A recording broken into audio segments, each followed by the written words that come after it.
Hey everybody, welcome back to Highly Unlikely with Josh and Janae and friends. And today we have some friends that we're going to talk about specific stories that they have from their lives and things that they've walked through. And so we're going to introduce them in just a second. But welcome back. Thanks for joining us. Yeah, excited. So today we have Lance and Anna Anderson, and dear friend of mine, and yes, I've gotten to know Lance a little bit more, but Anna and I used to work out, in the morning. You still work out. You're a Peloton girl now. It's awesome. Summer's been a break. But just dear friends in the church, and excited to dig in about your story today. And season 4, those of you that listen, we're talking about our relationship with people or things or situations. And so today specifically, it's going to be, I think, I was going to say fun. It will be fun. It will be fun. It will be fun, but deep. And I don't want to say, but maybe emotional, just knowing us. I don't know, maybe emotional. So buckle up. But first, question from Come on, the bowl. Josh. I can't remember Give where to us a draw. good one. Where do I draw? Surprise You questions. always draw from the middle, I feel like. So, I did see one. I saw one that I liked earlier. But oh man. what song do you wish you could put on right now? Oh, That's more you. I should know that. Yesterday Berkeley went up to Alexa and said, Yeah. Alexa, play We Will Walk You by Queen. Literally. Berkeley has a new empowered feeling at home because Alexa actually understands her now. Oh, nice. So she'll do what she says. a little And she's scary. the only one that listens to Berkeley in the whole house. Yes. So What right song can I play now, now? Oh my gosh. like I'm actually trying to think of right now, sitting like here, this like moment? what would fit the moment. I'm going to be the pastor, and the song, somebody's just talking to me about worship songs, and there's a new song called Praise by Elevation, and I just really love you it. heard I it? haven't So heard that one yet. It's really No. good. great. If you're on worship team in the next month or two, you'll probably hear Probably it. be singing it. You probably will. Yeah. God is Able. That's like one of my overplayed By many Hillsong? songs. No, by Elevation and Chandler Moore and Oh. Maverick City Music. That one. Yep. I would like that one. I was trying to think of a funny one. I won't be funny. My kick, what one have I really loved lately, babe? What one? Well, you play Carrie Job a lot. Names. Oh, I yeah, do play Names. Carrie Job a Oh, lot. the Dove. Okay, I would have Okay, said that the one. Dove. I am obsessed. Are you Yes. really? Yes. I was at the live She was there at recording. the live recording. So I am personally attached. I've talked about it at I another. can listen to it literally Yes. on repeat. Over and over. On repeat. It's a great song. But Names, by Maverick City, I just was exposed to. Yeah, that's It's like that's an older older. one. Yeah. Yeah, but I guess I'm just not relevant. So I don't know. How about you, Lance? moment. Not necessarily any specific Maverick City music as a whole. Yeah. Yeah. Yeah. Love it. They're great. Whatever I put on. There you go. Or Olivia, because she's kind of in charge of the Alexa nowadays. So Yeah. Oh gosh, what does Alexa play? I Love My Mommy is her top in her top. Peaches from the Mario movie. Oh. Do you guys have your kids? Are you on no, that? oh, yet? the girls went and saw it, but I did not. Yeah. It's a love song from Bowser to Princess Peach. Oh, How refreshing. Oh, Grace told me about that. Yeah. Cartoon with that. So We're really up on the pop culture. we really are. Because we have We're children. very cool. Yep. Yeah, and we will rock. We have a you. lot of Kids Bop. We'll just say that. Yeah. I can't stand Kids Bop. We went to a wedding in the winter of a family wedding. And it was the first wedding Avery thoroughly got to enjoy. Yeah. And we were walking out of school, which we went to the Christian school. So we're walking out of school a week later. I'm walking him out of school, and Avery, we're walking, and he's like, fireball. Dur, dur, dur, dur, dur, dur. And I was like, oh gosh. Oh no. That's the one thing you took from the wedding dance. And so I was like, there's gotta be a Kid Bop version. So, oh my is. goodness. Oh. Yeah. Kids Bop for I everyone. laughed. There is. I laughed the whole way home. It was He was so crazy at that wedding dance, and we let him dance for like 4 hours. Oh, and by the so time it great. got to be like 11, well, maybe it was like 10:30, he was trying to do the worm and just like flopping. plant. it's more like beached whale trying to survive. He just was all in for 4 hours. Oh man. But Yeah. So fun. Anyways. Fun memories around songs. yeah, why don't you lean into this topic? Yeah. So, I mean, I would love you guys to unpack just your family. And I mean, specifically, we would love to talk around the specific calling of your family. with one of your kids and just what you guys have walked through with Ben, sweet Ben. And yeah, Okay. you can go as deep Take it back as away. you want. Yeah.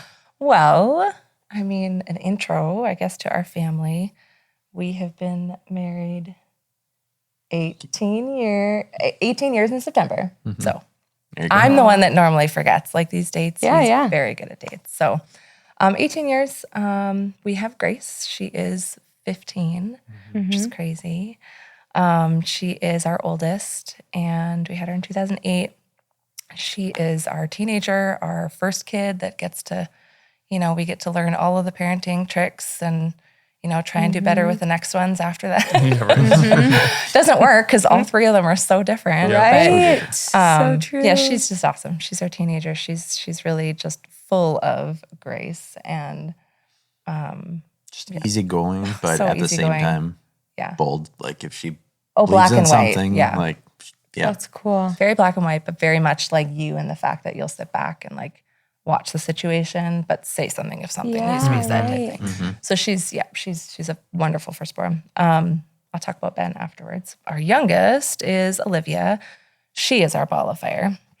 Call her Liv. Yeah. She really is. Talked about fireballs. Like that's I got exactly it. who she is. That's She's clever. also very black and white. She's just our busy, go getter, we got to finish risk our, taker. experience our first broken bone with her. Yeah. The think adventurous she beat one. Ben. Yeah. I think think so she too. did. That's why I was Yeah. just thinking the first one. Ben has had a lot of broken bones. 9 months, I think. Yes. Is that right? Yeah. Oh She my just is a word. risk taker and she's just but also very black and white. Like, Yeah. you said this, why aren't you doing this? Like Yep. that. So those are our girls Yes. sandwiched, with our little boy in between. He's not so little, he's 12. He turned 12 in June. Yes. So that's crazy. Ben, he was a little bit about his story. Normal pregnancy, had my 20-week ultrasound and everything was looking good. Found out that he was a boy. And about a couple weeks, I was about 38 weeks and I was just in for an appointment. And I said, gosh, like Grace was 8 pounds, 5 ounces. Like I was huge with her. Like, why am I not so huge? And she said, well, let's just do an ultrasound. Let's just see how big he is and see where he's at. So the next day did an ultrasound and had an appointment after that. And in the ultrasound, they saw that his brain basically was small. So they call it microcephaly. So small brain, small head. His ventricles just didn't grow as they should, basically. So over the years, he's developed, many other things, but that's what they saw in the ultrasound. So went into the appointment and I will never forget, like you didn't come with me. This is our second kid. You're working. I was like, whatever. This is just a routine. I go in, go out, go home. Well, and you're a nurse. yeah. Yeah. We forgot to say that. Sorry. No. And so I was in this appointment and I remember the doctor walking in because she had a med student and she's like, the med student, she doesn't have to do anything. I'm like, no. I'm a teacher. Get it. It's okay. Do it. And I remember them walking in and just that face. Like I knew that face, like being in the medical field, like I knew that something was wrong, but you never think that, oh, that's going to be me. Like that's never us. We just see it on TV. And, but she came in and she just said, there's something off on the ultrasound. And we didn't quite know what it was right away. We thought it was hydrocephalus, which is a ventricle issue, and that you go and put a shunt in and fixed. Many kids live with that. And so that's kind of what we were going into it. So she said, well, we can wait until you go or we can induce you. And I said, nope, get him out. I want to see what's going on. And so gave birth, we were induced, and he came out and he was just, I think all those fears, Everything right off seemed the fine bat. at that time. Oh, Yeah, he's like they had a perfect. whole Yeah. team of medical professionals sitting there and ready, and he came out and we're like, he's good. There's nothing going on. I don't know what I expected. I think I expected, well, I definitely, as the mom, expected the worst. Like I thought he was going to come out with like 2 Yeah. heads or like, I don't know. I don't know what, like I Right, expected right. imperfection Yeah. that, Right. expected that. And he came out and I remember just losing it because I can't start crying right away. Wow. Where's, there is. Right here. I remember thinking, here's this perfect, like he was perfect Yeah. when he came out. And then the doctors came in, he stayed in NICU, but he was really great. And, then we just kind of started down the long road of figuring out what was up with him, what was off with his brain, and why this happened. And turns out they did see it on the 20-week ultrasound. They went back and looked at it, and they could see it there. But gosh, I had so many people that were like, "Gosh, you should like sue. You should be so mad that they didn't find it." And we're like, "Why? Like that was God for the fact that I would have then had 20 weeks with him." Freaking out, and that wouldn't have been good for him, wouldn't have been good for us. And so all of that, I mean, it just worked out. But the fact that we knew right away like that, I mean, the whole thing was God. The fact that we found out, we wouldn't have found out probably until he was about 3 months old, 2 months old maybe, because he wasn't holding his head up right, so we would have caught that then. Yeah. But by then, I mean, we had specialists. We already knew about Medicaid and the resources that we could get. And so just all of that stuff that we had, that we wouldn't have known had we known that about him. So, so we went to the cities, saw a neurologist there, a neurosurgeon, and saw a geneticist. This kid has had so many pokes and just, he's had so much over the years. And so, I mean, over the years, we kind of had to leave it at nothing was found from the geneticist. So he doesn't have an actual diagnosis, but he does have, spastic cerebral palsy is pretty much what we say, because overall that's what his issues are. Developmental delays. As you guys know, he's a wheelchair, tube bed, a nonverbal, but very much able to get his point across, what he needs. And so, I mean, my journey as you can talk about your journey as a dad, but my journey as a mom, I think, I think all of us, maybe I'm putting us all in the same group, but I feel like all moms and dads, I just want my kid to be healthy. We say those things, and I see other families that, and we had other friends, and families that we knew that had been walking through this, and you just you look at those other families and you think, gosh, that's really tough. God, I could never do that. Yeah. I could never do that. And then we have this son that comes along. And I remember thinking, both of us just had, pretty much right off the bat, both of us had a peace in that he was who he was supposed to be. We had friends and family and say and pray for healing, which we were never against. In my own time with him, many hours, I was crying out to God, God, heal his brain, take this away, make this whole, and just the desperate, grieving process, I think that I had to go to, because that's truly what it was. It was a grieving process for having the picture in your head of what and who you think your son should be. Yeah. And you get somebody completely different, And so it was a grieving type process. But as a mom, I remember both of us talking about it, because many people said, hey, we're praying for a full recovery and we're praying for all this. And I remember just looking at each other thinking, I don't think that's it. I don't think that's it. We just both felt in our spirit, this is who Ben is.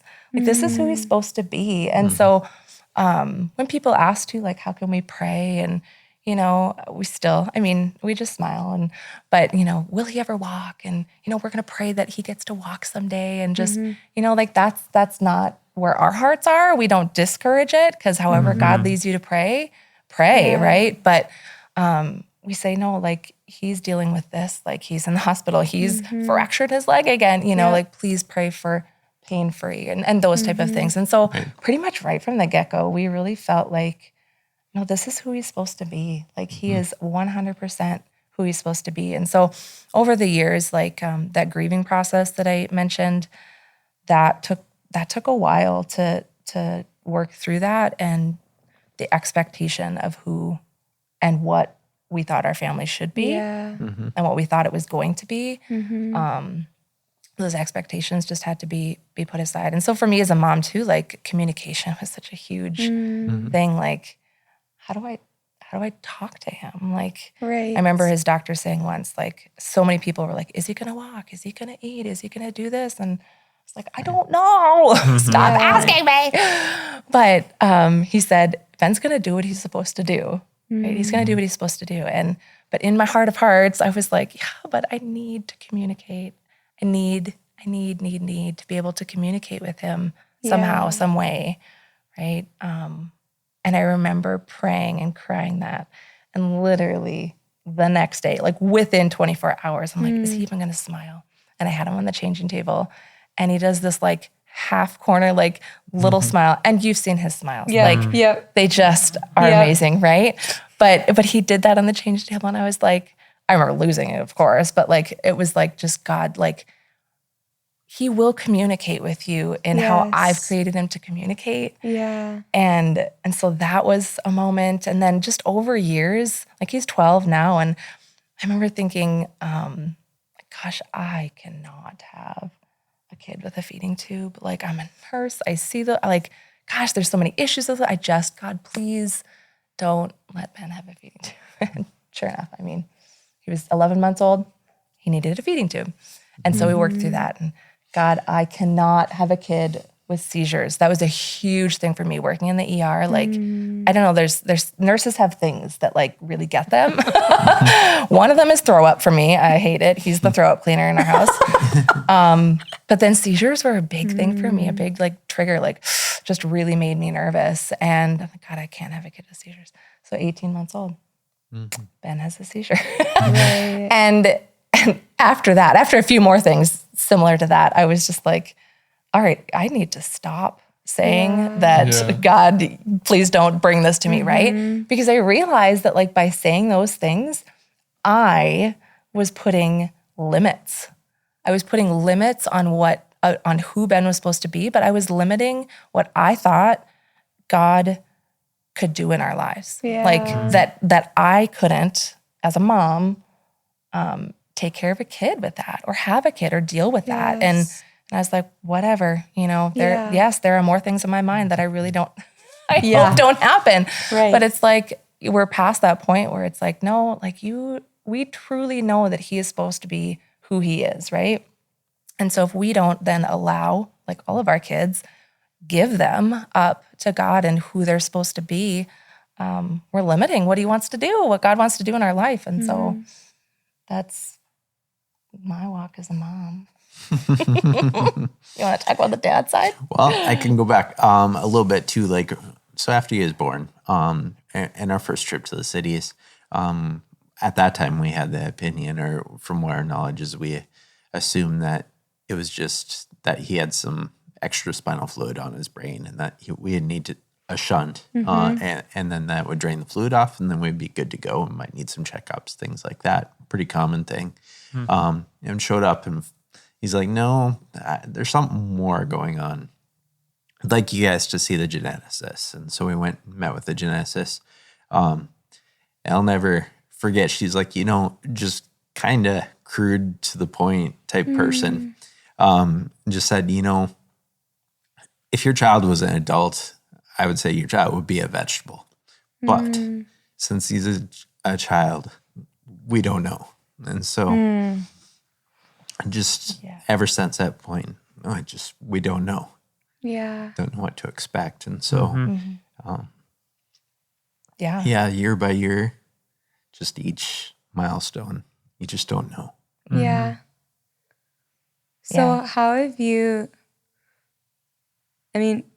sitting in the unknown, like not many people would sign up for that, right? Like, oh no, thank you. Yeah. But like, what have you seen the Lord do walking through so much unknown, or like having to surrender these things that you were convinced you could not walk through? I would love to hear like what your journey with the Lord has been in that. I know marriage-wise, like we say all the time, like we wouldn't be as good parents.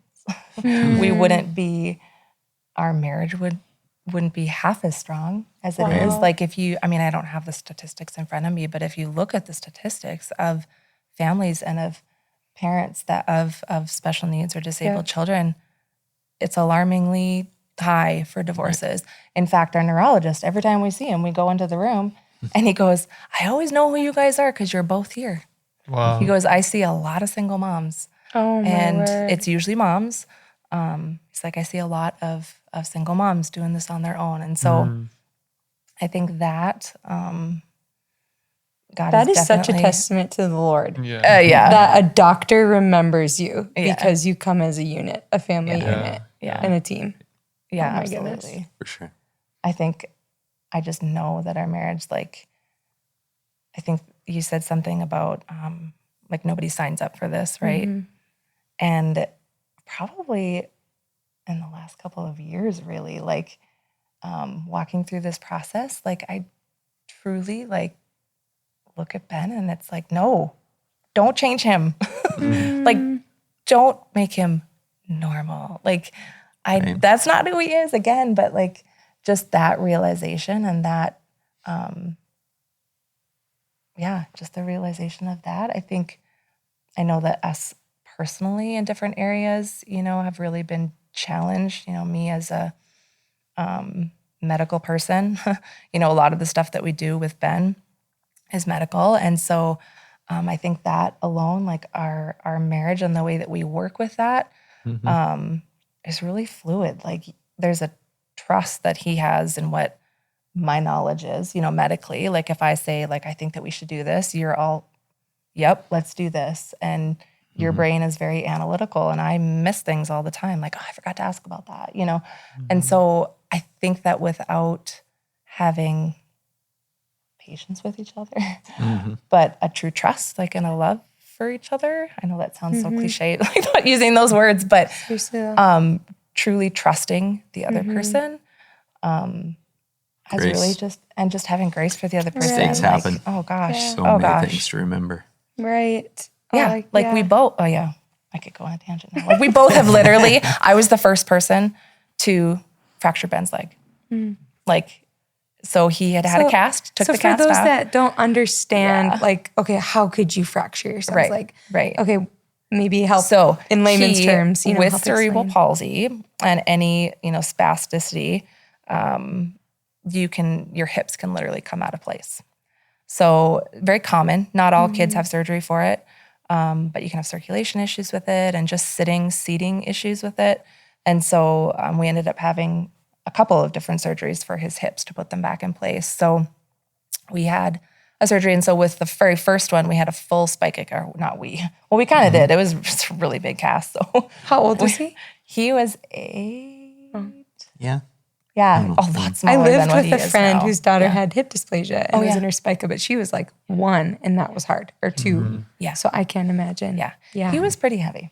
Right, So the we got him cast a goes wagon. from literally, we got him a wagon because we were outside and we Seriously, had our though? cabin at Chida and we were like, he needs to come. So we bought Loves a the wagon. boat, so we Yeah, gotta we get made him it Oh, out work. I there. want to talk We made it about work. that. Yeah, You guys okay. have not let this, like, you don't hold back. You guys have lived life together, and I want to talk about that. So yeah, the cast. So the spica cast comes literally mid stomach all the way down to his ankles. And then there's a bar in the middle. So it's you can't move. Your so legs are really wide, changing, toilet, like everything is just a hassle. So why was I saying that? Oh, so when the cast came off, having the cast for that long, his bones are already, like he doesn't walk, so they're not strong bones anyways. So it's not uncommon when the cast is taken off that a fracture would happen. So he had hardware in his leg at that time, and the fracture happened right above where the hardware was. So, and it happened by me. He had the cast off for what, a day, 2 days. I picked him up from his chair and he lost it. And even in that moment, I didn't know. Like he can't Right. tell you. Exactly. That's Right, it's the nonverbal. most frustrating part is he can't tell you, man, that hurts right, Right. there. Right. And so you can touch it. You use a lot of like visual, like, okay, he's wincing. But did he just pull a muscle? You just don't Yes. know. So Right. I did that the first time. We Second did it the time we were- second time. Right, we were preparing him for surgery. We were in the Yeah. cities, and you have to do like washing him up Scrub. in the tub and scrubbing him Yes. and so on, and just adjusting him in the tub. And his foot got caught and heard a little bit of a crack sound, and he started crying, and he ended up going into surgery for spinal fusion and had a broken leg at the same time. Oh, man. Yeah. Yeah. So just, the nonverbal part has been, yes, he can communicate. Like we know he's in pain, we don't know Right. what it Don't is. know So many what. times it's like, Yes. gosh, think about your babies, right? That's exactly what it is. It's okay, I think you're hungry or you're tired. Like usually with babies, it's one of those two things, or you're wet, right? But with Ben, it's like, are you in pain? If you are, where is it? Is it your stomach? Is it your head? Like, does he have a headache? Those things that we so often complain about, he can't Right. do that. Or even So- adjusting while he's sleeping. Think about Yeah. how many times we toss and turn. Just lays there. Yeah. I have a sore back. So- Yeah. Yeah. So Oh man. So I know there's people who are listening who relate to this on a yeah. deep level because maybe they're walking through something similar. They have somebody in their family who has some sort of a disability. And I just keep thinking like we all walk through difficulty in our lives, and we only know difficulty to the measure that we've experienced it, Yeah. So it's always like you never really have it better or worse than somebody else, really, because you have the degree to which you've experienced almost, and so I think it would be interesting just to hear you guys talk about with Ben, just like how have you taught your family like to interact with him? And I know we've all like if you maybe don't have somebody in your family who has a disability or you've met somebody who does, you don't always know how to relate or how to talk. And then oftentimes we just avoid. Yeah. And I kind of want to take like what we learned through adoption is just, we have to educate people Yeah. on like You're an this. advocate. Yeah. Yeah, just- be an advocate. And so Right. I just want you to be an advocate for a second of like, as parents who have Yeah. walked through this, Yeah. what would you tell people who just don't know, who maybe like want to do the right thing or, like approach it the right way, but are scared they're going to offend or be awkward. And Yeah. what advice have you given? What have you said? I have not met a single parent of a child with special needs that is offended when somebody just walks up to them and say, hey, I mean, it's all in how it's said, of course, Yeah. right? Right. But somebody that truly comes up and has a question like, I see your daughter's in a wheelchair. Can you tell me more about that? Or do they have cerebral palsy? Or like Yes. those type of questions, nobody would ever be offended by that. So asking, like not Right. staring or just addressing, like, hey, Ben, like, just saying hey to Ben. Is he going to reply back? No. I mean, he might smile at you. He might not because he doesn't know you. but he's not going to have a conversation with you. Yeah. But like just the addressing, Because I think that, like acknowledge he is a human. Yes, and, like right. Yes. made in the image.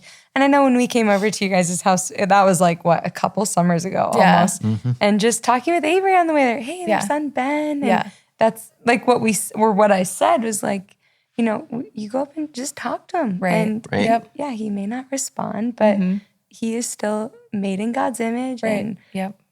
we treat him just like we treat another Yeah. friend, Yeah. If you have questions, just ask. But I think as a mom, and I've been, shopping, and Avery's like, why is that person da-da-da?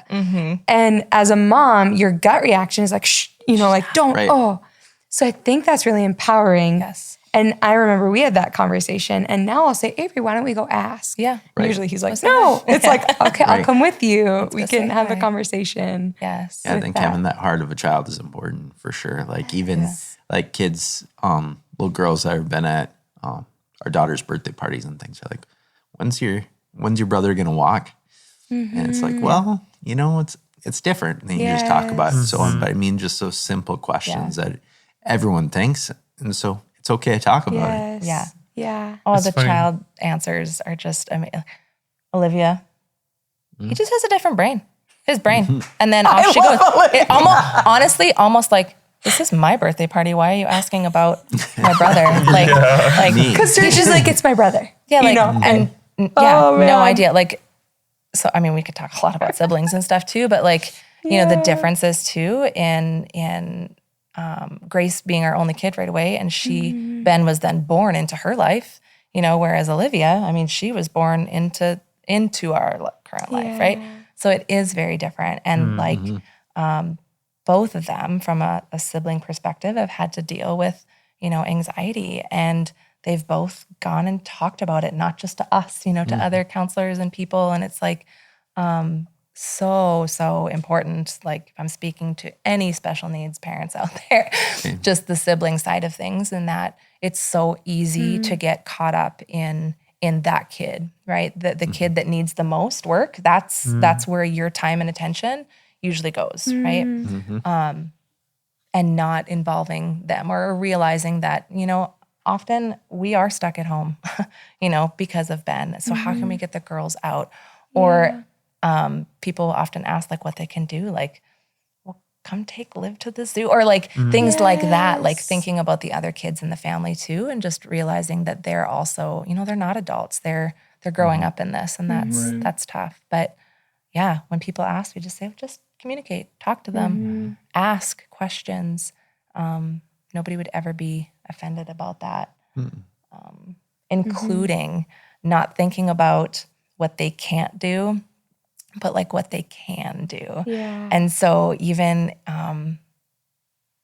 there's a lady that has been with Ben, you might know her or not know her, and she'll have him in e-kids.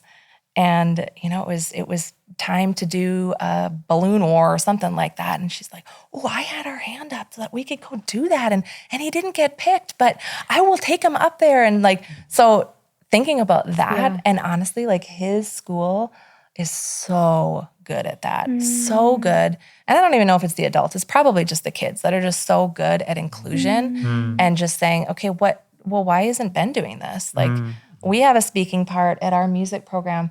Well, where's Ben's speaking part? Like, as adults, we're like, well, he can't speak, Yeah. Well, how does he speak? And so then, because of the kids, comments, then adults are like, oh, right, like, how can we get Ben involved? Wow. And so I think always just thinking about how can they do it? They're going to do it differently. They're going to communicate differently. They're going to move differently. They're going to eat differently, but including in that, welcoming, huge. making it a norm, or making it I've used that word with you a lot, scene thing, like a normal part of our culture is what is needed, that it's not out of the norm. It's just the norm. Right. Right.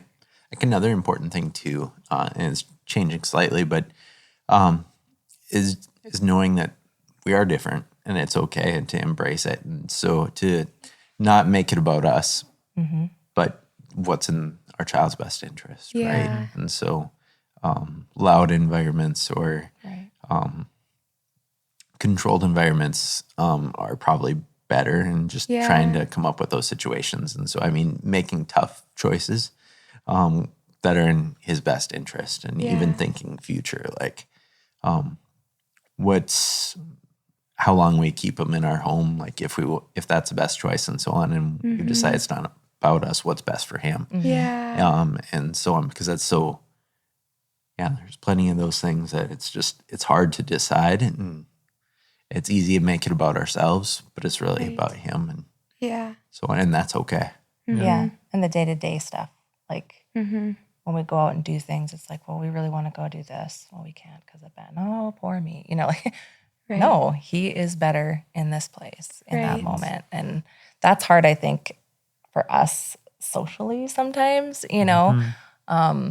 well, like, having you guys over, it's like that's truly easiest for us, to do that. And so I know that can be kind of awkward sometimes for people. Like, oh, I don't know what to do. I want to invite them over. I'm not going to invite myself over, But truly, it's like, no, invite yourself over. Or like, hey, we want to hang out with you guys. What would be the best for your family? Then give you an option. Yes. Yeah. And just knowing that the fact that you're saying anything or reaching out at all, like, it just means so much. Like, yeah.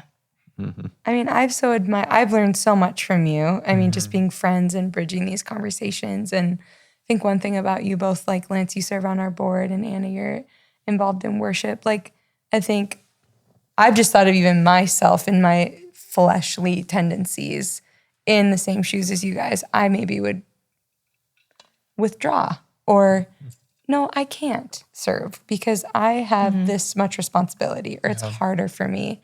And sorry.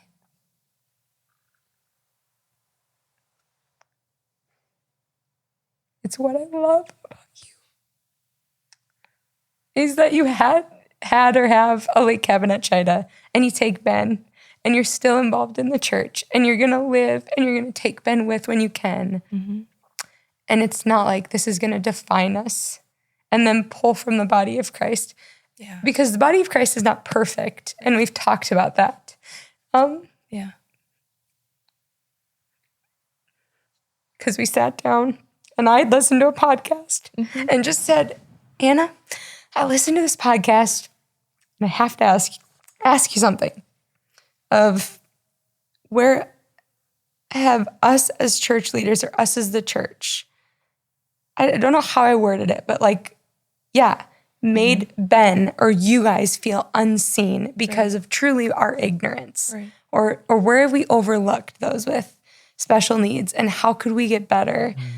I can't say that I can make all these changes happen overnight, but I want to learn and I want to understand. Yes. And I've just never viewed life the same since our conversations. And sorry that I'm so emotional. It's not good audio. I'm so sorry. I'm trying not to try talk because it's ugly. But I just remember you saying, well, like bathrooms, for an example. Yeah. Like you said, women won't even set their purse on a bathroom floor, yet I have to set my son on the bathroom floor to change him. Right. And it's like, duh.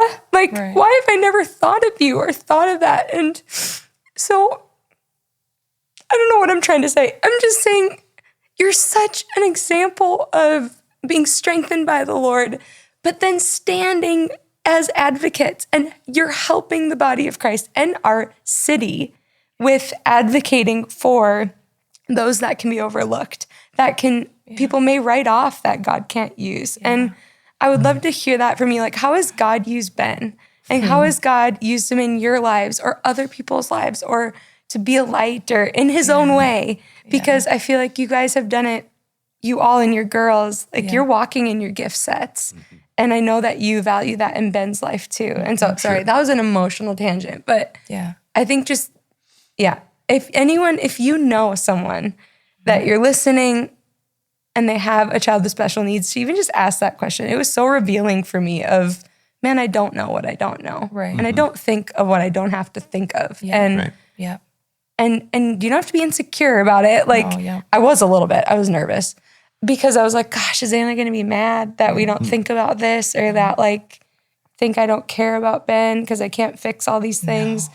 But it's been on our minds, you know, since then. So, but I would love to hear, like, how has God used Ben? And how has he used his story or him, or would love to hear you share about that. Well, I'll say one thing, and then you probably have better stories than I do. But, but I do remember, and I don't remember how old he was, but I remember saying to God, like, okay, God, I felt like God was saying, like, Ben's testimony, we all have a testimony. He can't verbally say his.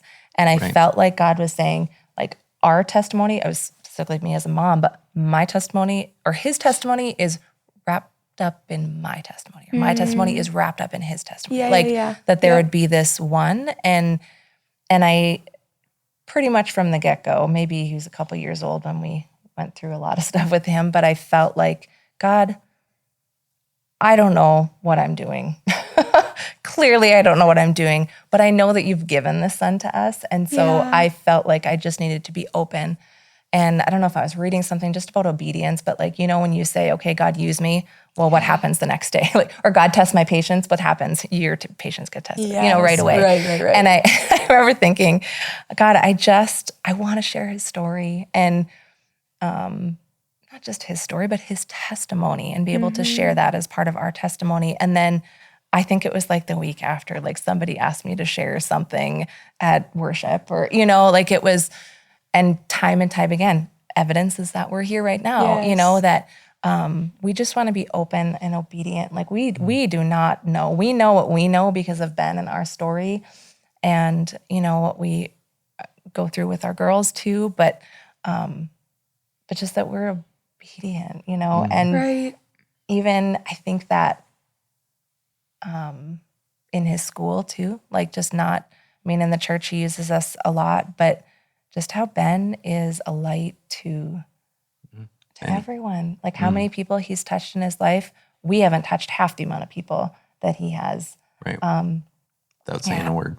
Yeah, just, I mean, we walk places and I'm known as, you're Ben's mom. Like, like I'm not Anna. In some places I'm Ben's mom because everyone at school knows him. Even this last week at camp, like I was the camp nurse and one of the kids is like, oh, like Ben, like, oh, I go to school with Ben. I'm like, oh my gosh. And just like that connection, like he, without saying a word, just impacts people and he makes people and he makes his friends, better for it, just being around him. I just love that he's doing that to his school and his classroom and family, with everything that we've gone through, like so many, family members and friends are just, they see that and they see how we react and they see how we respond to hospitalizations. Now, it's not all wonder. I try not to post all the wonderful things on Facebook, but like, they see that and they're impacted, by that. But A couple specific examples. There's the nurse that's provided care for Ben many times. One time that he came into the hospital, I don't know, you could probably take it from there, but she had just basically shared that she had recently had a miscarriage. yeah. And it was the first night she was back. Yep. Yep. Oh my gosh. Yep. Yeah, that and just that moment was, I didn't even say a word.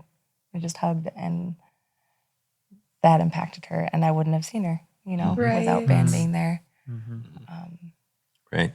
The doctors, so many doctors and nurses and they know us, Right. in a good way. So him being sick and just going into the hospital that day gave her healing. Yeah. Wow.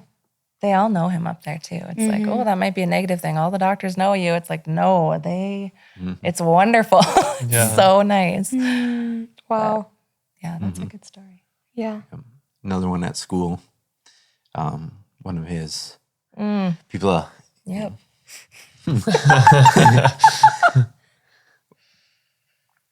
So there was one, you can't see anything. Okay, there was an aide who was caring for Ben. And I remember, she didn't even tell us right away, but over time, I think it was over COVID too, because she came and brought stuff to our house and just was such a close aide with him. And she had a year or 2 years prior had lost her son. And she came to me and was telling me her story and with tears in both of our eyes, and she lost her son. But she said, when I saw Ben, she's like, it was like a healing process, like just caring for him. She did actually the first year, whether it was the first semester or the first year, she didn't take Ben. She's like, I just didn't think that I could, take him. And then she did. And she's like, it was Ben who like helped healing so many of the things. He acted like him, needed the same food, all that kind of stuff. And she's like, Ben just really helped me a lot. And we still see her when she's there. And her older daughter is in Ben's class, I think, or her daughter's in Ben's class. But just that. And yeah, just so many people that we've met that are impacted that we don't even know of, and that was, I knew you'd have great stories. Gosh, I forgot about those. There's another child, too, that was, I don't know if she's in the same class as Ben or not, but just struggled with just choices as a whole, and they just couldn't get through to her. One thing that got through was time with Ben. So that was her prize. Was if you do this, and you do well with this, you get extra 5 minutes with Ben. Like, what parent does not want to hear that? Seriously. Right. Your good time, you get your prize. That's awesome. So so many things. We need to write these down. Yeah. Remember them. This verse comes to mind, just thinking about you guys sharing this. It's 1 Corinthians 7:17, and it says, nevertheless, each person should live as a believer in whatever situation the Lord has assigned to them. And I just kept thinking that over and over, like, no, God, this is an assignment. Right. And I think that's why you are still going to doctor appointments together, because you don't view it as an inconvenience. You don't view it as like a victim. You don't view it, you view it as an assignment. Like, Right. and our kids are assigned to us, and Right. everything that comes with each one of them, And I think there's assignments in all of our lives that if we would just say, rather than, is this comfortable? Do I like this? Would I pick this? If we would just say, Right. my job is to live as a believer in whatever assignment the Lord has given to me. Live as a believer. And I think that's just what makes you highly unlikely, in your situation, is that you've chosen to just say, where's the glory of God in this? And like, where's the witness, even like been his impact on people, Yeah. And Yeah. so I think I'm commending you, but I'm also just like trying to, for people who are listening, just say, man, no matter what you're walking through, like, how do I live as a believer? Yeah. Nevertheless, how I live as a Right. believer in the midst of this assignment. Yes. Yeah. The one thing too that I would add is that I've often said when I would, meet moms who are maybe had a new child with a disability that was developed or coming along or whatever happened, like, that it was also okay to not be okay. Yeah. I think that society in general needs to hear that many times, right? But because I appreciate the things you're saying, but I am often not okay. Yeah, totally. And I have, several people that know when I'm not okay, and this guy is really great at just, you've always been, I'm like speaking right to you. But like this, like you said, this is our assignment. Okay, now what do we do? Like, what's Yeah. the next thing right. to do? Whereas often I'm like, woe is me. Like, gosh, now we can't do this, and you're like, okay, but let's do this, or let's do Yeah. this instead. And so, I mean, there's just that balance, with us, but to say that it is okay to not be okay, because sure. when people get those diagnoses, it might not be at birth, it might be later on in Right. life, but that so often it's like, well, you'll be okay. Like, God has this under control and he's going to heal that. And all of that is so true, right? He Right. does. But sometimes you just need to know that, yeah, in your humanness, this really sucks right now. And it's okay to feel that, Yeah. he feels us in our sadness and in Yeah. our grieving. And it's okay to feel that, because it's a process that you have to go through. And you don't have to have it all together. I Yeah. think a huge part of that too is what you said earlier about just allowing yourself to like grieve. There are people, and it's tempting at times to try to be okay before you're actually okay, Right. and to not allow Right. yourself. So Yeah. that's so Put down your insightful. expectations. Yeah, Totally.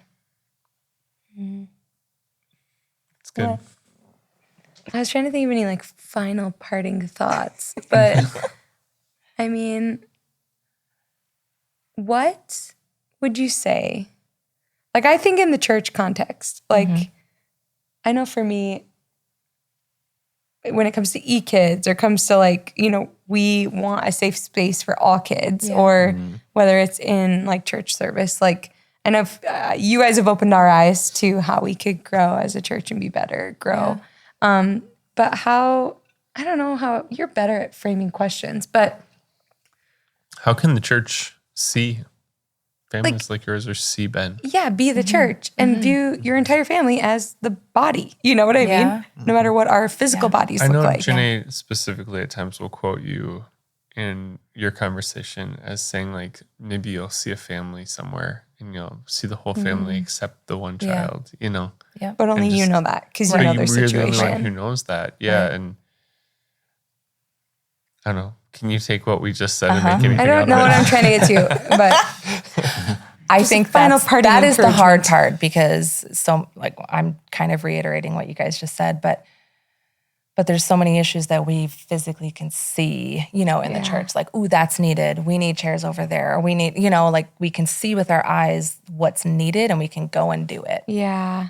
Or we sit and don't do anything, or what, we can do that because we can see it. And this need is not seen. And so I think that, I'm challenged too. Like, if I do see people, families, to reach out to them, if you know somebody who maybe doesn't come, I've thought about this earlier, like, we're committed. Like whether we have been or not have been, like that's not going to change our Right. relationship with Christ and attending a church, right? But we know that that's not how it is. And it breaks my heart, and I know your heart, to know that a mom or a dad would bring their kid and feel so uncomfortable or just not feel comfortable in even bringing them in the first place that they just don't come. And nobody knows that without asking, because Right. we already, not we, but I feel like we as a whole, parents in this population often feel like you're stepping, like you're overstepping, or you don't want to be a burden. Like there's so many things that our kids need, you know, Yeah. resources that you don't want to be a burden often. So often you just step back. And so that's very easy to be unseen in that Yeah. respect. So I think it just, I mean, we're starting some things here and there. I think Yeah. education is huge. Also knowing who has a heart for this. Yeah. You know, who That's has a so heart for huge. special needs, come talk to me. Come talk to whoever. Like say, this is my heart. And I think more of those hearts will come the more people that we see as well. You know, I think they're here. They just need to be called out and told. So, but ask, like if you know a need or a Ask is- family member, Yeah. Simplest way is ask, just do asking. you have this available? And if we don't, we'll get it or we'll figure it out. Like Right, just figure it right. out. Yep. Yeah. So I think it just goes back to asking. Yeah. And that's helpful. I know. I don't know if it was prompted by you, maybe when we, a couple months ago, like asked the church, gave like a text number, hey, like let us know if there's any like Right. Yeah. specific need where like Yeah. someone maybe has a disability that we could help grow in. And I think too, just we have so many friends in ministry, and I don't know how many are just willing to put that out there. Because Yeah. sometimes it's like, are you opening a can of worms to be just attacked at how we Scary. suck Right. and we are this or that and we could do better? And it wasn't that way at all. You know, it's like, oh no, like we are to be the church and the body and to support. But I do think there's so many people, like you said, who have a heart for special needs in any Yeah. way. And like you have a part in the body of Christ. And if you're not playing your part, the body's limping. Like the body of Christ cannot Needed. like function and run as it's supposed to. And Yeah. so just encouraging anyone listening to just Yeah. be bold and step out in that. So we love you guys. And thank you for sharing your story with vulnerability and dealing with my emotions. I'm just so thankful that you guys know how to handle that. I love it. Yeah. I love it. Yes. And thanks to all of you for joining us for that great conversation with our friends Lance and Anna. And seriously, if they resonate with you, reach out to us. We'll connect you to them and make that happen some way, somehow. So if you know somebody that you think would appreciate this conversation and be impacted by it, then feel free to share it and subscribe so you catch all the episodes. And thanks for joining us.